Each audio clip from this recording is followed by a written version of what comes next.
Sometimes you choose to go this way and you find yourself going this way. Sometimes you decide to go this way, you go that way, and then you discover that's the wrong way. Now you are at Now Tell Us. This is your host, Anthony Moirori. At Now Tell Us, we have guests come and tell us stories. They come and inspire us. They come and teach us a subject, a topic that they are passionate about. And always we are having great guests. And that means that also today we are going to have a great guest. His name is Chris Donaldson. He's going to be telling us about going the wrong way. Before we go and meet Chris, I would like to ask you to please share this episode with all your friends. If you have a question, ask. If you have a comment, make it. We love feedback. Please subscribe to our channels, and yeah, it's always good to have you around, and it's a pleasure that you take your time to watch this. And now, without taking one more minute, I would like you to join me as we go together to meet our guest today, Chris Donaldson. Here we go.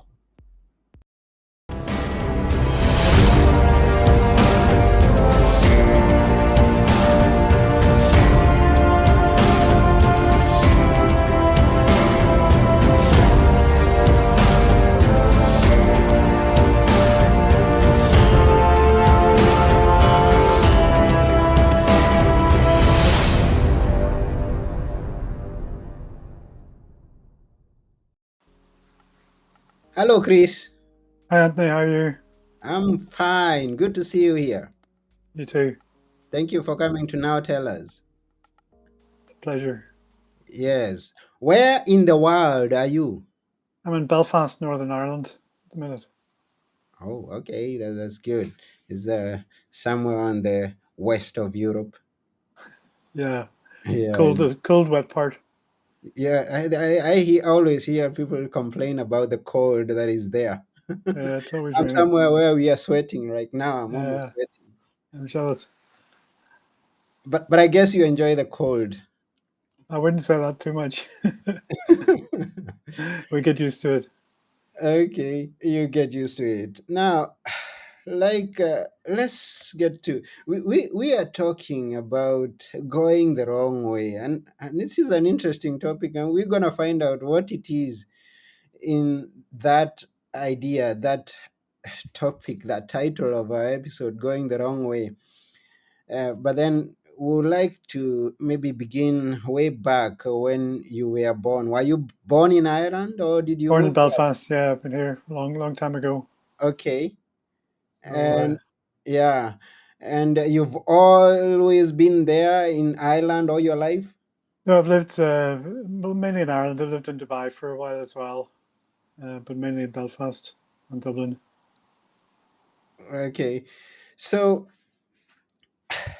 yeah, can you what do you currently do? Currently, I do property development and I'm a writer as well. I've written a book called Going the Wrong Way, as you say, about a journey I made when I was in my 20s. Um, Although I wrote the book 40 years later, which it was interesting because I was able to take my diaries out from when I was 20 and look at them at the age of 60 plus and put a different angle, viewpoint on what a young man thinks, what a young man does when he's in his 20s, and look at it with a bit more experience. So it was a great um, exercise to do from a mental perspective, but also just to get to know myself when I was 21. Hmm. Okay, so that's where the title of our episode comes from, going the wrong way. That's your book? Yeah, it's basically about a journey. I left Ireland to go to Australia, and I ended up in Argentina. So you can't get much more the wrong way than that. Basically, I was brought up in Belfast, as I say, in the 70s. It wasn't a great place to be in the 70s. There was bombs going off and people getting shot. Sort of minor civil war going on. So, like a lot of people my age, I wanted to get out of town, and I decided to go to Australia. And I spent 3 years planning and saving up and getting my motorbike. By the time I left, it was October '79, and about a week later, the Ayatollah Khomeini took over the American embassy in Tehran and closed off Iran, so I couldn't go. So I ended up all all dressed up for the party, but no party to go to. So I drove down to Athens, where you are, over to Israel, across Syria and Jordan, and down to Egypt, and then made my way across the Sahara down to South Africa. Long story short, got a boat back to sailing boat, got a job in a sailing boat back to Europe, got the bike shipped to the States by the sponsors, and drove around America for 6 months, and then went down through Central America to South America, where I basically got sick and ran out of money and ran out of steam completely. I got shipped home. So it was about a year and a half, but it was a tremendous journey. I never got to where I wanted to go. So after 40 years and a few other things happening, my life, I decided to write a book about it. And then one of my friends said, well, you never actually got to Australia, so why not have another go at it? So it was interesting. Coming of age, the first book was a coming of age story, if you like, being 21, changing from boyhood to manhood. So it's this stage in my life of sort of finishing with my working life and retiring hopefully soon. So it was an interesting trip to make on the other end of the stage of my life. From working, the first stage is when you're learning to earning, if you like, from your 20s to 60s, and then in the 60s you're sort of looking back and looking forward to see what else you can do with your life. So I took the same motorbike a year and a half ago and left in 2 week stages. I didn't have time to do it on one trip, so drove down to Athens, left the bike there, came back 2 months later and drove around Israel, back to Athens, and then to Dubai, and then to Pakistan, then to India, and finally to Nepal, and flew back to Australia. So it took me 43 years to finally get the same bike to Australia from when I left. So it's a bit of a long trip.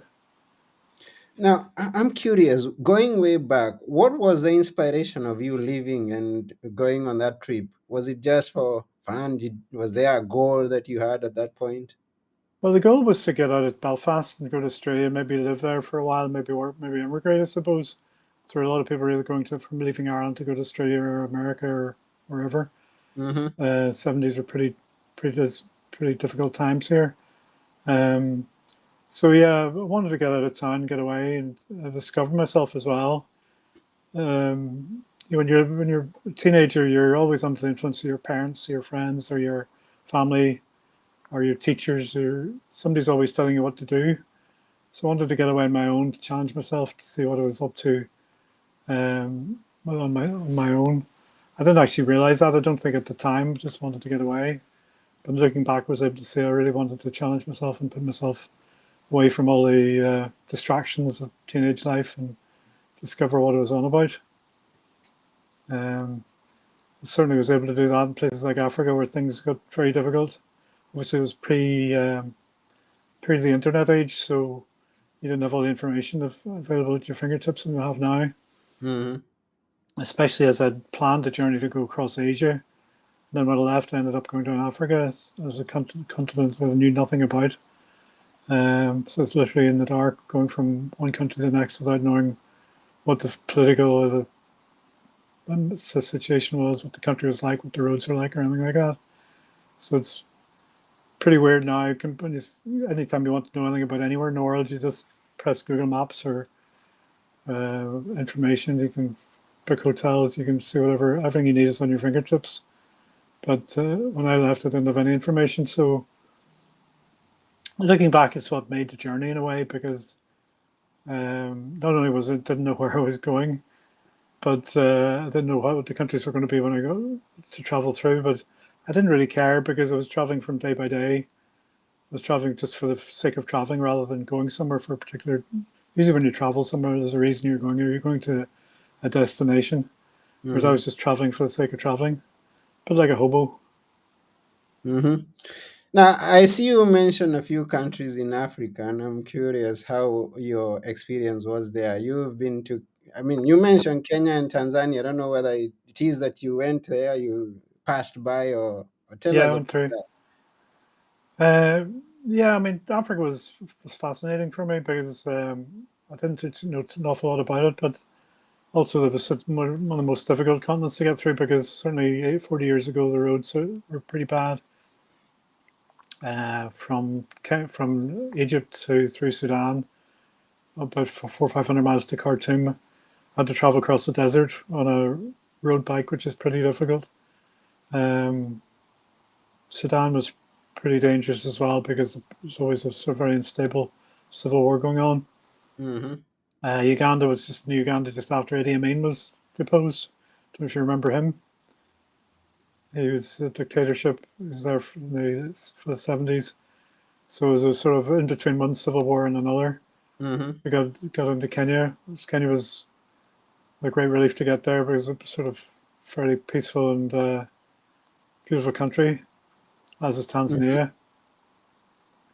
And then, of course, I got to South Africa. I went through Rhodesia, Zimbabwe, Rhodesia, just as a transition there as well. So Mm-hmm. Africa was very much still in the changing state between from colonialization to independence, and Mm-hmm. going through all the troubles and the civil wars and so on going on at that stage. Kenya was pretty peaceful, but Tanzania and Zambia, Zimbabwe were pretty tough. And of course, South Africa was in the middle of apartheid at that stage as well. Mm-hmm. So it was a fascinating time to travel. Okay. And oh, that was quite an adventure. And thank you, Manolis, for being with us. Manoli says that's an amazing story. He's inspired by the story. And I believe many others who are watching also would love this story. It's interesting, an adventure, quite an adventure. And Yeah. yeah, hmm No, I was just going to say, I mean, we were talking about motivation and that sort of thing, motivating yourself. I think probably the find in Sudan was probably the most difficult part of the trip journey because, as I say, going across the desert and through the South Sudan, the roads are non-existent, just basically dirt tracks. There's no petrol between towns, so you maybe have to travel 500 miles without petrol, carry hmm all your petrol for 500 miles, which is pretty difficult on a motorbike. So it was really back to motivate yourself. You had really no choice but to motivate yourself because there's nobody else going to do it for you. You sort of got myself into the situation. I had to get myself out of it again. So it was quite a pivotal point in my life. I think I was able to sort of focus all my energies to getting through and succeeding, and made me realize later on in life, if you want to get somewhere, very often it's only yourself. You've got to get yourself through it. You just got to buckle down and concentrate. hmm Yeah, comes a time when you just got yourself to push you, to Yeah, encourage you to keep moving. And when you are moving in such a dangerous place like you were moved in Sudan, and you moved in Sudan, and also in the other countries, I guess when you're going through some sections and you are alone, it's and you get to I believe you used to go night and day times, and could have been scary at some point. yeah. We certainly tried not to travel at night in Africa. Okay. I don't know whether it was from the animals, wild animals running along the side of the road, or the people who are some crazy people there too. They stand out on a motorbike, so very obviously on your own. But I know trouble in Africa. It was Sudan. I find my travels very often the most difficult countries in some ways, where you met the nicest people because people appreciated the difficulties you were going through, and they were happy to help and help you on your way. hmm Yeah. And then you found yourself moved back there those many years. How did you pick it up? What did you eventually become at that point? And what have you been doing all those years before you came back to this story? Well, several things. Got married, a couple of kids, worked in the family business, and I developed a couple of other businesses. I ended up in Dubai working in mobile apps. So I've done a very fairly varied career in different things. Um, and then, as I say, I got inspired to write the book about 4 or 5 years ago. I'd always meant to. So I started writing a book when I got back, but I gave up because I was never very academic at school. I was never very good at English, and found it just too difficult. And then there's another guy called Ted Simon wrote a book similar, and it was an excellent book. So I thought, well, there's no point in me writing a book if he's already covered this topic. But I hadn't realised he was a 45-year-old journalist doing it in a professional manner. I was a 21-year-old student, basically working living on a shoestring. So mine was a very different story than his anyway. But maybe one thing about also it's so much easier, I suppose, in a way to write a book when you've more experience and more to talk about. I think everybody has a book inside them, but it's just it is a difficult job to get it out. It's not an easy thing to do.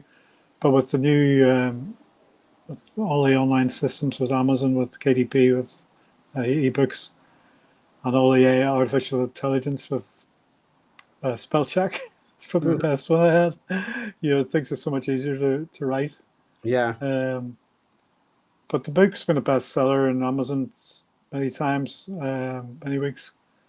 It's got 1,200 five-star reviews. So I suppose if there's any story from that, it's to say if I can write a book, anybody can, because my English teachers would be amazed to know that I've actually got a book written and published and it's done so well. As I say, if I can do it, anybody can. Yeah. I was surprised when I looked at the book and I saw 1,500 reviews. I've got only 10 reviews on my book. And I'm like, whoa, how did you manage to do that? How I did you think manage to hit number one very many times? I think the fact that it's self-published, the book meant that you're in total control of the editorial content yourself, which could either be very, very good or very, very bad, Mm-hmm. depending on what you've written, I suppose. But it's because I've written it from the heart. It's been a sort of basic story. It's touched a lot of people, especially people my age, looking back on their lives, possibly, and people have had motorcycles. Um, I think it's touched a lot of people because of the rawness of the story. Um, it's written directly from one guy to other guys, and a lot of ladies, a lot of women have bought it as well and enjoyed it. Um, but it's been able to whatever it's touched a chord with a lot of people have really enjoyed it and got a lot out of it. I think one of the best reviews I got was from a guy who was in hospital. His child was in hospital getting back surgery, and he was having repeated operations.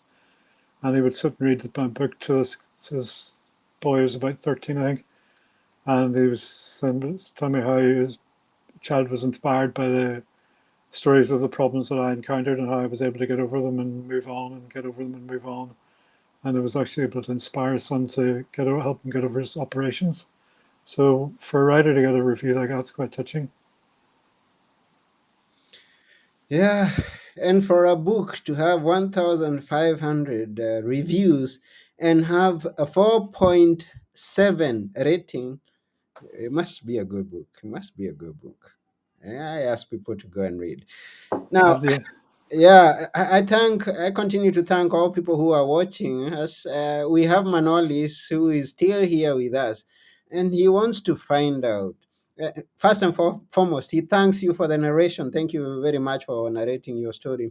And he's asking, what personal discoveries did these journeys give you?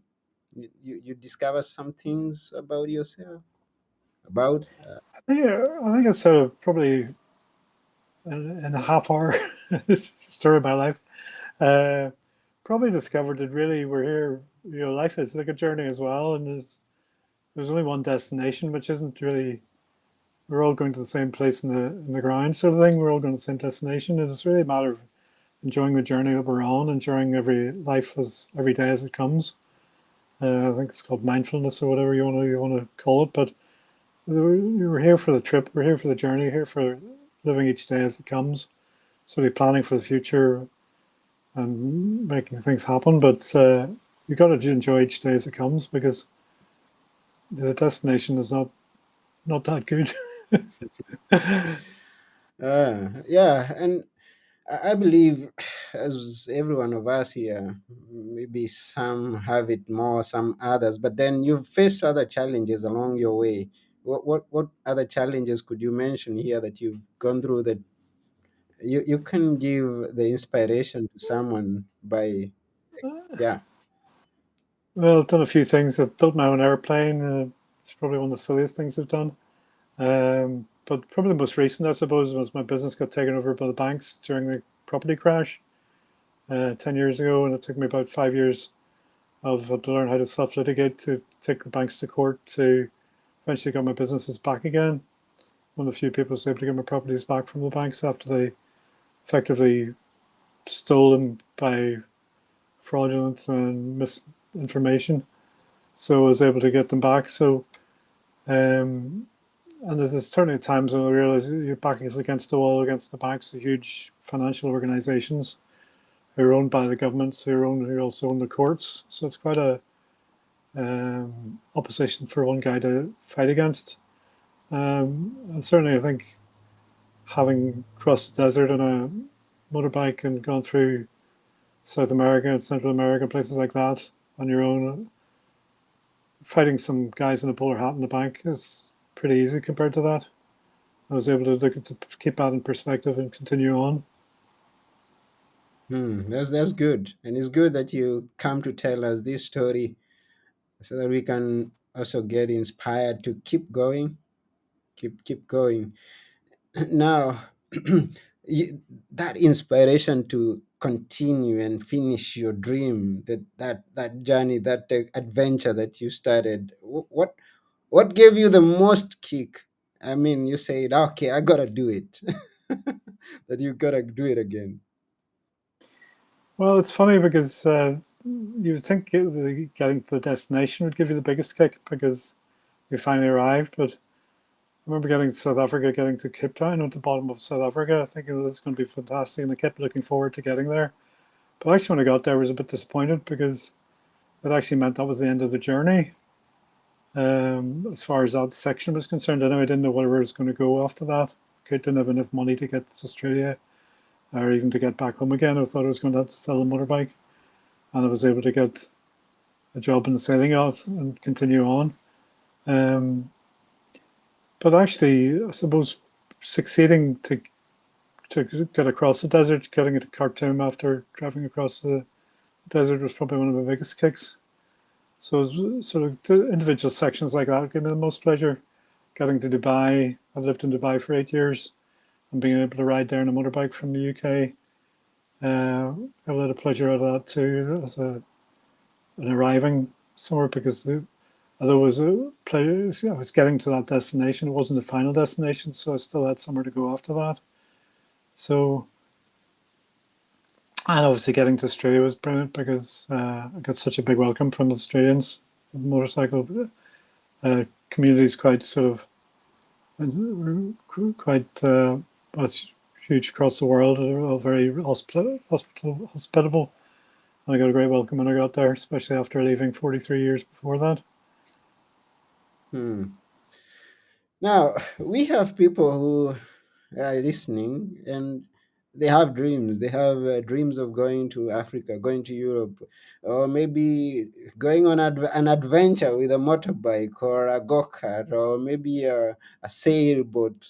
and and they've just been dreaming. They've not taken any action. I would like you to talk to them and from your experiences, tell them what you would. Well, I suppose there's always, you want to do something like that, like a journey like that, there's so many obstacles in your way. And the worst thing you can do is use those obstacles as an excuse not to do the journey, not to start. But if there's an obstacle there, that generally there's a way around it. I mean, I wasn't able to, I've got a family and a business to look after now. I wasn't able to disappear for a year and a half, age of 60. So, so what am I going to do? So I worked out the best way of doing it was to do it.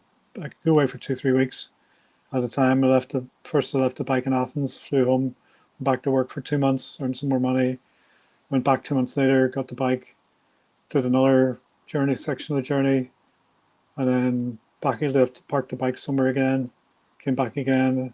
So there's always obstacles along your way, but there's always ways around them. So it's a matter of not being disillusioned by the first thing that stops you. Just take that as a challenge to find a way around it and continue on. Okay, thank you. Thank you for sharing that. We appreciate. Manoli has other two questions. And he says this saying goes that if you want to travel fast, travel alone, but if you want to travel far, travel with company. How difficult was it to travel alone? That's the first question. And the second question is, if you had to do it all over again, what would you do differently? Um, well, traveling alone or traveling with somebody else is always a big question, and um, I've done both. I've traveled with people when I've been traveling, met up with people going the same direction. But certainly, it's if you want to learn about yourself, it's travel on your own, and if you want to learn about other people, travel on your own as well, because you'll meet many more people on your own than you will with somebody else. If you drive into a new town and you're with somebody, if you go in a restaurant, a bar, if you're sitting talking to your friends, you won't talk to anybody else, you know. But if you're sitting at a bar, you're going to a bar on your own, and there's a few people standing around, you're on your own. Chances are you start talking to somebody and you get to know them and find out what's going on. Mm-hmm. So out of necessity, you'll get much more out of it if you're on your own. Um, but against that, when we left this time, I was actually off with a friend. It was his idea, in fact, to do the journey. We got to Athens and went to Israel and came back. We couldn't get from Israel into Jordan, so we came back. And he decided that he didn't want to go on. So, it's not for everybody. Traveling around the world on a motorbike it can be quite difficult at times, as you can imagine. Um, so I had to make the decision again whether I should go on my own, go on, or go back. And I was very glad I went on my own. I'm glad because nothing bad happened, I suppose. I was able to look after myself. But there's certainly more risks on your own. There's no doubt about that. What was the second part of the question? Yeah, Sorry. the second way, but it was not specific on going alone or going with someone. It was generally, what thing would you change if you were to do it all over again? What thing would you do differently? Probably buy a new motorbike. My motorbike's now 45 years old. It's been around the world twice. It should really be in a museum by this stage, and I'm Okay. painting the living daylights out of it, traveling across the world still. Mm-hmm. Um, no, it's it's a Moto Guzzi. It's an Italian bike, and it's been very faithful to me. It's gone well for 40 odd years. It's done Mm. everything from sort of running around the town showing off to driving across deserts. And then after 45 years, as I say, taking it in again. Mm-hmm. Remember when it's 1979, people said to me that's the wrong bike to take to Australia. So I think I've proved them wrong by taking it to Australia 43 years later. But it would be nice to have a new bike.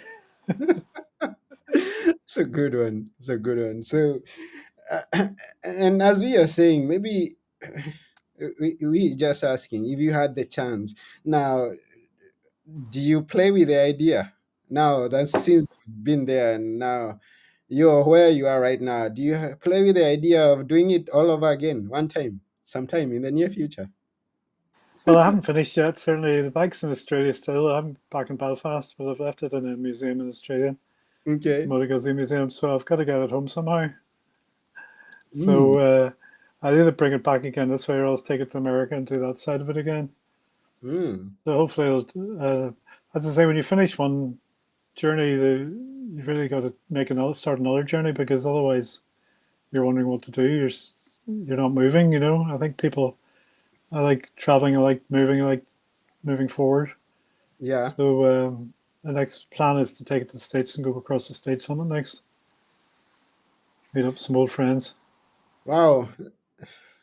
So Chris dreams on, and But he, you he have can to. he can do it differently, not like just everybody else is doing. I mean, he chooses his own way and follows it. Well, I think yeah. I mean, the title of the book's going the wrong way, but I've also probably done that for various stages in my life. I think it's very easy to go the easy way all the time, but it's much more challenging to do something more difficult.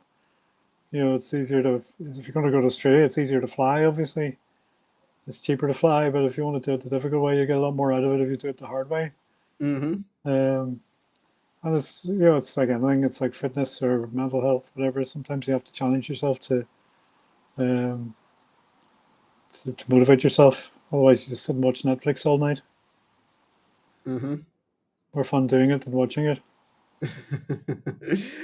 More fun doing it. than watching it. That's a good one. That's a good one. So more fun doing than just watching it. So thank you very much, Chris. We really appreciate. So for those who may have come as we are going on, we are with Chris Donaldson, and our topic for today was going the wrong way. It was based from Chris' book of the same title, Going the Wrong Way. He's been all over the world with his motorbike. And he's got an Italian flag, as you say, he's from Italy. The helmet was is that as old as the motorbike? The The helmet. helmet. The helmet was, yeah, I left that helmet in Argentina, unfortunately. Mm-hmm. It disappeared, but I was able to, it's an Agostini. I don't know if you've ever heard of a racing driver called Agostini, the famous Italian racing driver. That was the colors of his helmet. It's the Italian flag. So it's quite a famous helmet if you're a motorcycle enthusiast. So I was able to buy a replica of it recently, and I still have I was able to do this journey in the same bike with the same helmet. Oh, That's really okay. what it. Okay, good. Now, Manolis is curious and is asking, did your Irish identity help you or impeded you during your journey? Uh, just because you are Irish, maybe it was an advantage, or I mean, tell us. Well, one of the few advantages of living in Northern Ireland is we get two passports. We can be British or we can be Irish, Mm, whatever we like. So if people don't like the British, they usually like the Irish. If they don't like the Irish, they usually like the British. So you can mm-hmm, decide which side you want to be on. Um, but it's a good question because when I got to Iran, certainly I wasn't able to get a. Probably been very difficult to get a visa for Iran with a British passport, and even with an Irish passport, it was difficult enough. So places like a lot of places actually, Ireland being Irish is quite handy because it's perceived as being a neutral nation in a lot of the ways. Um, so I travelled with my Irish passport through the Middle East and through Iran. So yeah, definitely easier with the Irish passport. mm-hmm, But it all depends. The political situation can change at any time. mm. That's interesting. Interesting. Quite interesting. Yeah. So thank you for answering that, Chris. And we really appreciate you taking your time and being with us here because we are almost coming to the end of this show for today. Been a pleasure. Yeah. It's been a great pleasure to have you here. Now, I know many people would like to follow up with you, somehow find out what's Chris doing. What are there more stories that we have not heard? Where can I get the book? Or many other questions. How can they follow up with you? Well, the book's available on Amazon on ebook, paperback, and audiobook. Mm-hmm. And my website's chrisdonaldson.world, and I'm on Facebook and Instagram is going the wrong way. So I'm pretty easy to connect with in Google. And yeah, get the book to see all about it.